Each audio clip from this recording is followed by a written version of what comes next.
maupun pelosok yang secara medan itu sulit. Iya. Berlumpur dan lain sebagainya. Tapi motor yang dipilih spesifikasinya motor listrik. Kalau bicara di pedalaman, listriknya udah dipastiin belum?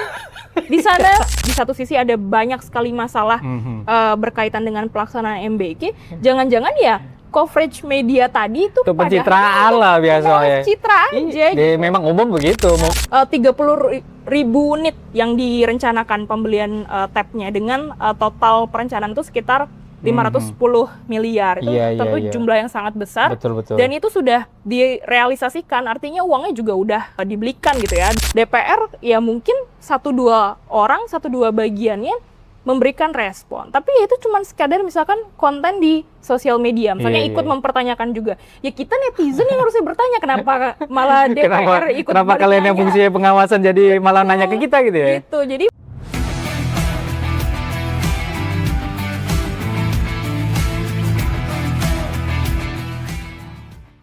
kawan-kawan bengkel, apa yang pernah kita bahas waktu Januari ya sama Saira nih, dan sekarang ada Saira lagi dari cewek gitu ya, dan ternyata apa yang pernah kita bahas di waktu itu sekarang kejadian ya, Saira ya. Ini soal apa sih? Ya soal MBG sebenarnya.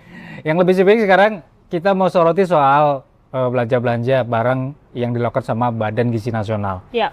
Waktu itu mungkin sorotan tajamnya itu kan di implementasi distribusi makanannya. Betul. Nah ternyata sekarang itu banyak banget nih ya bermunculan di media, baik itu media sosial, media mainstream, semuanya ngupas satu persatu. Ternyata banyak item belanja barang di BGN yang wow, iya nggak sih? Betul. Dari harganya, terus kemudian fungsinya kalau dia, atau kaitannya dengan pemenuhan gizi ternyata kadang-kadang jauh banget. Iya nggak relevan ya kayak gitu.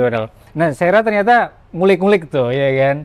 Yang sebenarnya udah dilakuin jauh-jauh hari, dan ini bukti dari ngulik-nguliknya itu akhirnya bisa lah dipublish ya. Artinya lu kan pernah waktu itu bilang kalau dari sisi perencanaan, akuntabilitasnya segala macam itu kurang jelas. Coba Sarah jelasin. Apa kita mau baca dulu nih? Apa namanya item-item barang yang ternyata jadi masalah nih? Ya, apa aja sih coba? Menarik sih untuk bisa ngelihat kira-kira item barangnya tuh apa saja dari pengadaan barang dan jasa yang bermasalah diadakan oleh BGN gitu ya untuk program MBG. Yang rame sekarang itu kan ada tablet, tab ya, kaos kaki. Benar, ada kaos kaki, ada motor trail juga gitu. Tentu. Nah, ini jadi pertanyaan karena kalau di sebelumnya kita udah bahas bahwa anggaran MBG itu besar banget gitu, dan bahkan juga porsi yang dominannya itu mengambil dari anggaran sektor pendidikan juga. Makanya kita jadi makin relevan nih untuk mempertanyakan nih anggaran pendidikan kita dipotong sekarang untuk melakukan pengadaan sejumlah barang yang lagi-lagi nggak relevan untuk pemenuhan gizi. Di antaranya misalkan tadi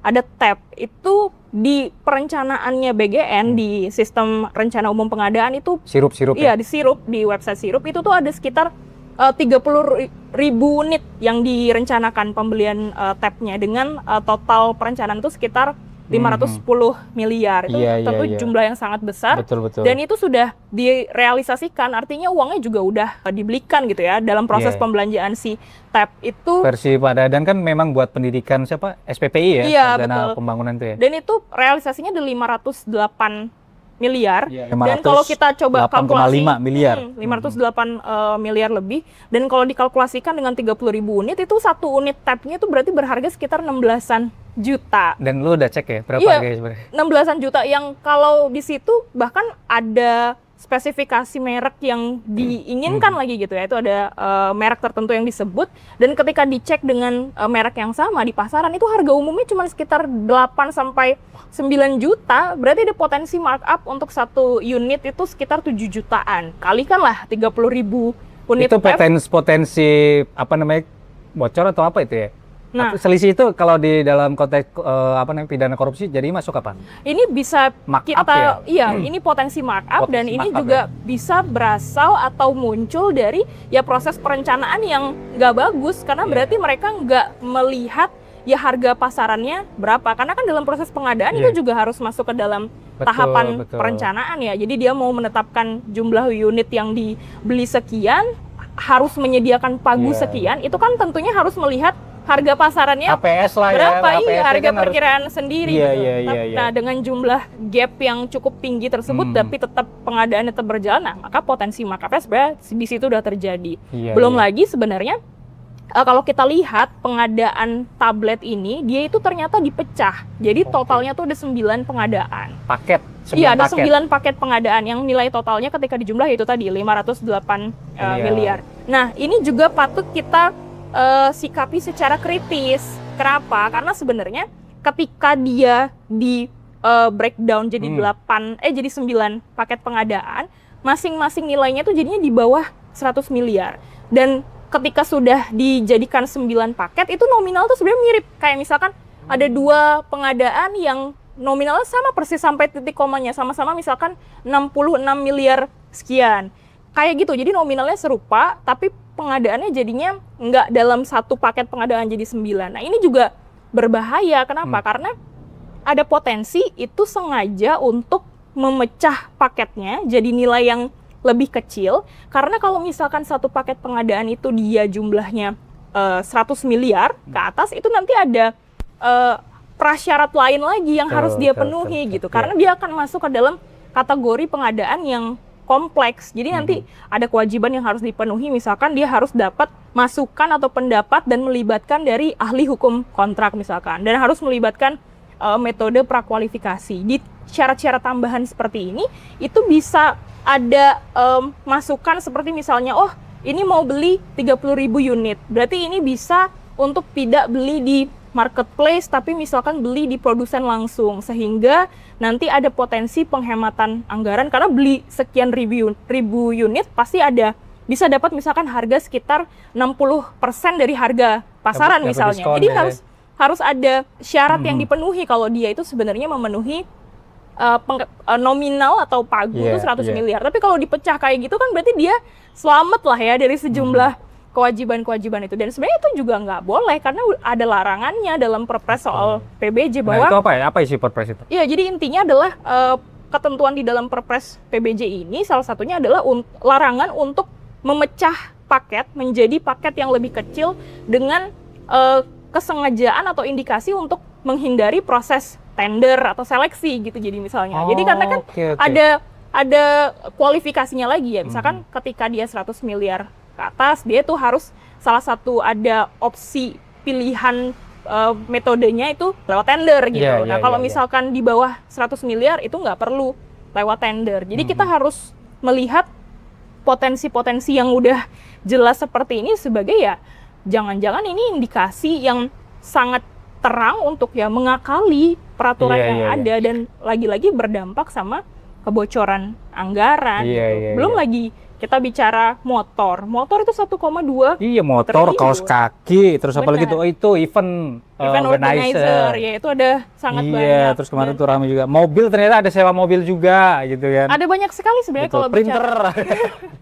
Ada banyak banget bicara item yang rasanya kok ini nggak patut menjadi prioritas gitu. Makanya prinsip soal efektivitas dan efisiensi pengadaannya itu jadi patut dipertanyakan karena lagi-lagi ini anggaran yang tidak sedikit dan jangan sampai anggaran yang sedemikian besar itu malah dalam tanda kutip hilang sia-sia aja. Gizi juga tidak meningkat, anggaran tetap hilang, hal-hal yang harusnya bisa dipenuhi oleh anggaran sektor pendidikan jadinya juga tidak terpenuhi gitu. Jadi kita ruginya tuh berkali-kali lipat. Combo. Iya, ruginya combo.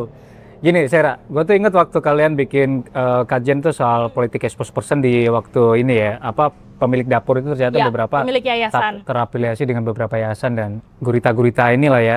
Apa istilah lu kemarin tuh? Apa partai politik kayak gitu afiliasi di situ. Nah, ini kan kejadian yang menurut gue dia, ini kan situasi yang temuan netizen kalau kita bilang ya. Pertama kan motor itu kan videonya kan dari warga sipil ya, maksudnya ada netizen yang ngirim video itu. Nah, khawatir gue nih, ini juga yang untung gede mereka-mereka juga ini gitu kan. Artinya yang vendor-vendornya kayak gitu ya, rekanan-rekanan kayak gitu. Nah, ini kan justru berbanding terbalik dengan niat awal BGN ini mau ngapain sebenarnya, ya nggak sih? Betul. Nah, pertanyaan gue nih, kalau misalnya nanti ternyata ke expose satu persatu nih, barang-barang yang tadi itu lo bilang ada potensi markup-nya kayak gitu ya, itu ke depan nih, misalnya ada aturan yang dilanggar itu harusnya dibawa kemana nanti kira-kira masalah ini? Iya, tentu ketika potensi pelanggarannya, apalagi udah jelas kayak misalkan tadi ada perpres dari peraturan presiden soal PBJ yang dilanggar, kemudian ada potensi pelanggaran juga dari peraturan LKPP soal penyediaan, potensi markup yang udah sangat jelas, ya justru harusnya penegakan hukumnya bisa berjalan di sini gitu ya. KPK kalau saat-saat ini di tengah keriuhan pembahasan soal anggaran yang dikeluarkan BGN untuk berbagai item yang aneh ini tuh sangat besar gitu. KPK kan nggak mungkin nggak mengetahui atau mengendus hal tersebut begitu ya. Maksudnya ini bahkan udah bukan pembicaraan underground lagi, tapi sudah banyak diulas oleh media dan lain sebagainya.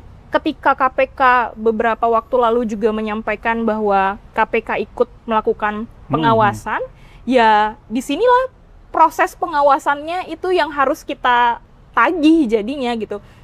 Bahkan harusnya dalam bayanganku ya, ketika pengawasannya berjalan efektif dalam hal mencegah fraud, bahkan sebelum itu bisa diketahui oleh publik luas, ya harusnya justru KPK, lembaga pengawasan ini yang seharusnya udah mulai duluan ya. Hukum lainnya yang punya kemampuan yang ya jauh lebih baik lah, jauh lebih mumpuni dibanding sekadar pengamatan netizen lewat kamera handphonenya gitu ya. Harusnya sudah melakukan satu langkah tertentu untuk satu langkah atau berbanyak langkah lebih maju lah dibanding netizen. Cuman kan kalau sekarang ya fungsi pengawasannya KPK sama aja jadinya kayak fungsi pengawasan oleh masyarakat, dan tentu bukan pengawasan yang tidak punya taji yang kita sebenarnya ini lebih ke fungsi pencegahan lah ya. Harusnya fungsi pencegahan lebih peka seharusnya. Ini bakal terjadi potensi begini loh, ya itu dia harusnya udah mulai bergerak dulu tuh waktu perencanaan kan. Benar. Oke. Selain KPK apalagi tuh? DPR harusnya ya? Iya, DPR. Karena juga penganggaran ada di mereka kan. Maksudnya pengawasan anggaran, penganggaran dan pengawasan tuh ada di DPR. Ini kalau lihat DPR ini kayaknya nggak ada yang komen nih soal yang begini. Betul, dan soal pengadaan barang jasa. Iya, ketika kita BGN. Ini juga unik ya. Maksudnya ya itu tadi dengan sedemikian esensialnya fungsi dari berbagai lembaga ini, termasuk misalkan DPR secara institusi gitu ya. Teman kalau kita lihat sekarang DPR ya mungkin 1-2 orang, 1-2 bagiannya memberikan respon. Tapi ya itu cuma sekadar misalkan konten di sosial media, misalnya ikut mempertanyakan juga. Ya kita netizen yang harusnya bertanya, kenapa malah DPR ikut kenapa bertanya. Kalian yang fungsinya pengawasan jadi malah nanya ke kita gitu ya? Gitu, jadi memang ya ini harusnya jadi satu tamparan, saya bisa bilang bahwa harusnya aparat penegak hukum dan lembaga yang punya kewenangan untuk mengawasi malu ketika justru netizen itu udah lebih banyak menguliti anggaran tersebut dan bahkan seolah-olah bergerak lebih cepat ataupun lebih dulu dibanding mereka. Di saat mereka yang punya anggarannya untuk bisa melakukan tugas-tugas itu, dengan netizen seberapa sih kemampuannya gitu kan. Kita keterbatasan kita tuh banyak banget, dan kalau kita mau jujur-jujuran ya itu kan bukan tugasnya publik gitu. Harusnya justru kita disuguhkan dengan pemberitaan bahwa mereka sudah melakukan pengawasan, mereka sudah melakukan penindakan berupa apa gitu. Iya, sebenarnya DPR, KPK, Kejaksaan, polisi berterima kasih tuh sama kita harusnya. Motif kita tuh warga sipil kan udah ngingetin dan udah mengekspos satu persatu itu ke media sosial. Udah dibantu gitu. lah. Ya udah sekarang jadi harusnya udah dengan bantuan tersebut ya udah lakukan sesuatu. Gitu. Kok jadinya balik lagi ke zaman dahulu, kalau nggak rame nggak dapat perhatian kayak gitu ya. Kalau misalnya gitu terus, waduh. Artinya memang pengawasan ini yang harusnya ada di tahap perencanaan nggak sih? Betul, perencanaan dan juga ya seperti sekarang ini implementasi. Kayak misalnya tadi kita banyak ngomong soal anggaran yang sangat besar, itu kan ya di sirup pun kita bisa lihat, berarti masih dalam tahap perencanaan. Yaitu tadi, perencanaan ada sekian anggaran yang sangat besar, direncanakan untuk membeli unit yang masih bisa nih, ibarat kata belum kebeli nih barangnya, proses pengawasannya dan konfirmasi di sana itu kan masih bisa dilakukan gitu ya. Seperti misalnya saya sangat tergelitik lihat motor trail ini misalnya. Kalau misalkan itu dibilang motor trail itu karena mau mengatasi proses distribusi makanan di sejumlah daerah yang kurang bagus lah, agak pedalaman ataupun pelosok yang secara medan itu sulit, berlumpur dan lain sebagainya. Tapi motor yang dipilih spesifikasinya motor listrik. Kalau bicara di pedalaman, listriknya udah dipastiin belum di sana tersedia gitu ya. Kalau saya baca di website yang otomotif gitu ya, spesifikasi motor trailnya rasanya keren banget, fast charging, listriknya ada nggak buat dia ngecharge gitu Apalagi kan. pulau desa yang belum listrik aja belum masuk gitu. Iya gitu, dan ketika motornya dengan bentuk yang seperti itu, motor trail, seberapa sih satu motor ini bisa bawa MBG, iya, bawa bisa makanan. ompreng itu berapa puluh atau berapa ratus? Aku rasa nggak akan bisa banyak dalam satu motor. Kalau kayak gitu berapa motor yang dibutuhkan oleh satu SPPG? Iya, Apakah itu nanti akan jadi justifikasi untuk memberikan sejumlah besar unit motor ke satu SPPG? Berarti kalau misalkan motornya cuma ada beberapa, apakah mereka akan bolak-balik mengantar jemput makanan tersebut? Jadi kan ini efisiensinya juga dan efektivitasnya perlu dipertanyakan gitu. Jadi jangan sampai hanya dijadikan sebagai proyek, ya bukan program lagi tapi ya proyek untuk misalkan menghabiskan anggaran tanpa manfaat yang jelas. Ya sekaligus yaitu tadi kan Mas Tio yang bilang, Mas Tio sendiri yang jangan-jangan ini penyedianya ya mereka juga, kita patut curiga begitu mengkritisi demikian, karena di saat barangnya rasanya spesifikasinya nggak relevan untuk kebutuhan peningkatan gizi tapi tetap dibeli, harganya mahal, jumlahnya banyak pula. Nah, indikasi bahwa ini hanya menguntungkan pihak yang terkait dengan para penyelenggara ya jadi sangat besar gitu. Nanti biasanya kayak cewek ngulik-ngulik tuh penyedia jasanya siapa gitu, penyedia barangnya kayak gitu ya, nanti ya mungkin ya. Iya. Gue demen tuh kalau cewek itu kalau ada bikin video langsung gercep gitu kan. Oh ini penyedianya ini, afiliasi ke sini, public exposure kayak gini gitu. Nanti kita tunggu aja. Dan kalau motor tadi itu berapa total kemarin? 1,38 triliun. 1,2 triliun. 2 triliun ya, belanja total gitu ya. Betul. Untuk sekitar 24.000 unit kalau di perencanaannya. Jadi itu satu motor sekitar 40-an lebih juta gitu. Waduh. Iya, sangat. Dan kenapa spesifikasinya yang demikian? Soalnya sekarang ada banyak jenis motor juga kan dengan harga yang di bawah itu gitu. Jadi ya itu tadi satu tadi kita rame soal motor itu ya karena publik ada yang misalkan menemukan memviralkan proses pengantaran si motornya. Betul. Tapi kan maksudnya ketika hal itu nggak dilakukan oleh publik pun harusnya BGN itu juga bisa terbuka dan akuntabel soal ya apa saja pengadaan barang dan jasa yang akan mereka lakukan, dan itu tadi secara aktif sebenarnya harus melaporkan relevansinya itu untuk mandat utama mereka, cita-cita utamanya program MBG kan untuk meningkatkan kualitas gizi. Itu harusnya balik lagi ke situ ya, tujuan awalnya gitu ya. Jangan sampai malah anggarannya jadi besar dikeluarkan bukan untuk hal-hal yang esensial dan nggak berkorelasi langsung sama peningkatan kualitas gizi. Jangan sampai motor dibeli 50 juta, anggaran untuk si makannya sendiri malah hanya sangat kecil yang nggak ibaratnya nggak mampu lah menyediakan makanan dengan kualitas yang baik. Dan ada yang lebih miris lagi tuh, saya tuh gua beberapa kali itu muncul di media itu beranda gitu ya. Jadi sekolahnya sama dapur MBG itu lebih bagusan dapur MBG-nya kayak gitu, itu kan miris banget tuh ya. Artinya di pedalaman kayak gitu yang dibutuhkan di sana tuh adalah bangun sekolah kayak gitu. Ternyata MBG masuk dapurnya dibikin bukan lebih bagus lagi. Wah, mudah ngalahin sekolahnya gitu kan. Itu ada beberapa kali muncul tuh di media sosial. Nah, yang gitu-gitu harusnya yang jadi prioritas ya. Yang mau dibenahi itu yang mana dulu gitu. Kalau misalnya kita ngomong makan bergizi gratis, ternyata ujung-ujungnya nih item-item barangnya begini banyaknya. Tapi kepala BGN itu udah memuaskan lu belum sih? Jadi kan dia klarifikasi nih sering nih gitu kan.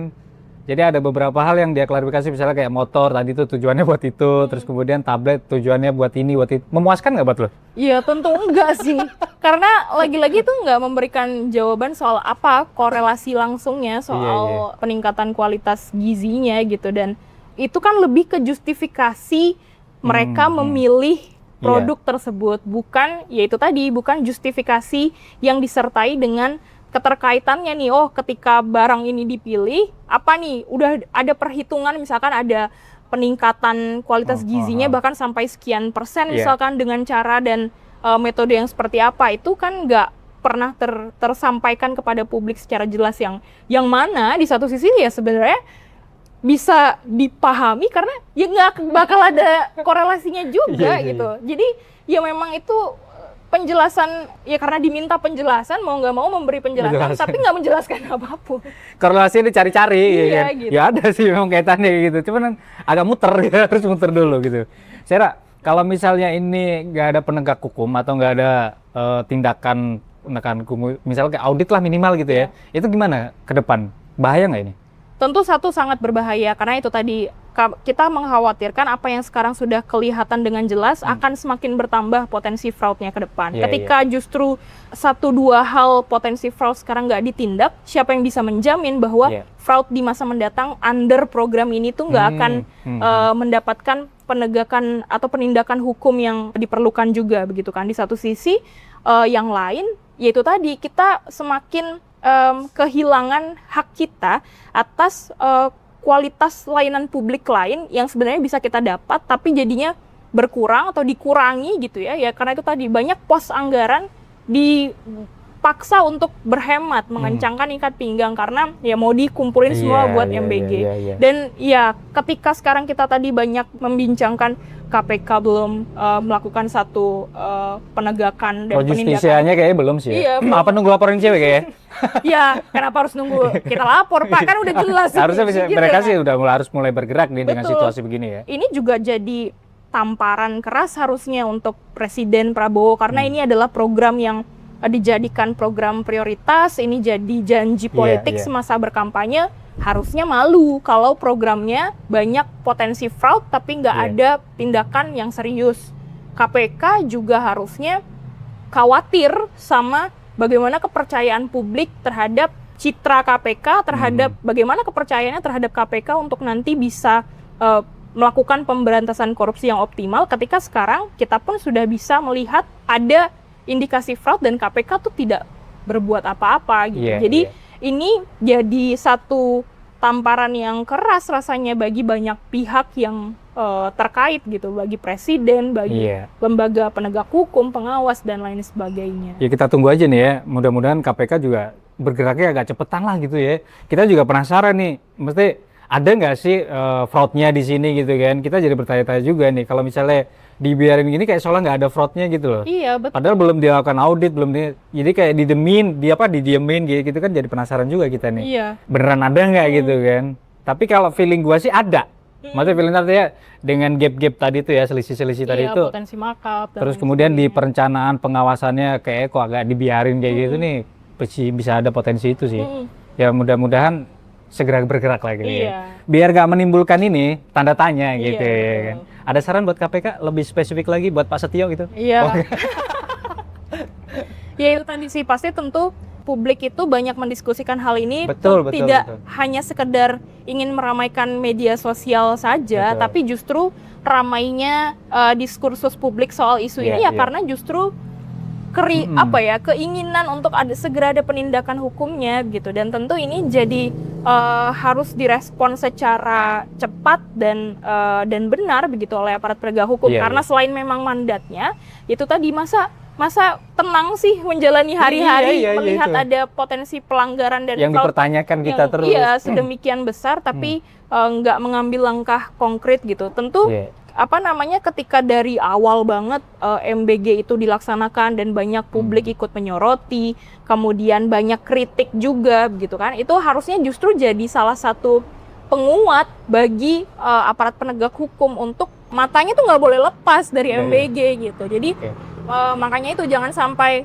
berlarut-larut mendiamkan berbagai potensi pelanggaran itu karena sangat-sangat tidak sehat bagi negara hukum gitu ya gitu. Iya.